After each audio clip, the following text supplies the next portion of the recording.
After weeks at sea, a humanitarian rescue ship carrying 230 migrants has finally docked in the military port of Toulon in France. The Ocean Viking had initially tried to access an Italian port, which is closest to where the migrants were picked up, stating health and sanitary conditions on board were rapidly deteriorating.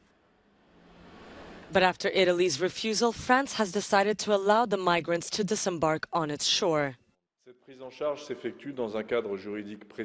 This procedure is carried out within a precise legal framework, which includes a waiting zone. Placement in a waiting zone applies to people of foreign nationality who enter the Schengen zone without fulfilling the legal conditions. People who are taken into custody in a waiting zone are therefore not authorized to enter France's territory and are obliged to remain in this zone under the control of the border police. In retaliation, France suspended a plan to take in 3,500 refugees currently in Italy, part of a European burden-sharing agreement. Italy's Prime Minister Giorgia Meloni slammed the decision as incomprehensible.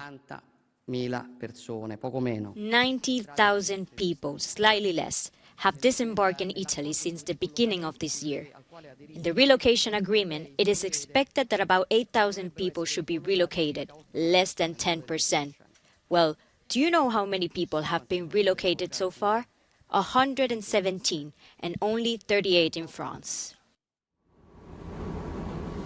Today, the migrants, including more than 50 children, will be transferred to a holiday center 20 kilometers east of Toulon, which has been declared an international waiting zone. They'll be there for about 20 days while their asylum requests are processed.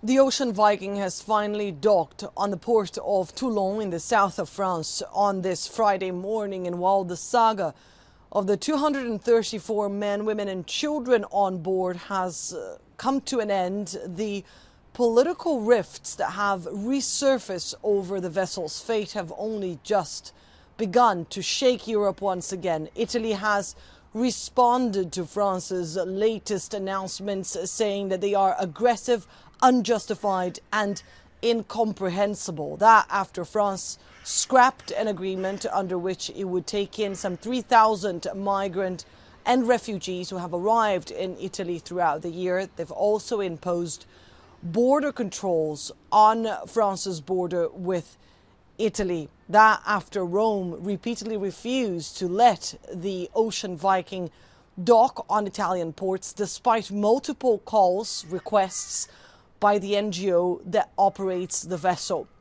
France has also announced that some 11 European countries will be involved in taking responsibility over the people on board the Ocean Viking, and it has insisted that while a third of the migrants and refugees on board will be allowed to apply for asylum here in France, only those who qualify for protection will be granted it.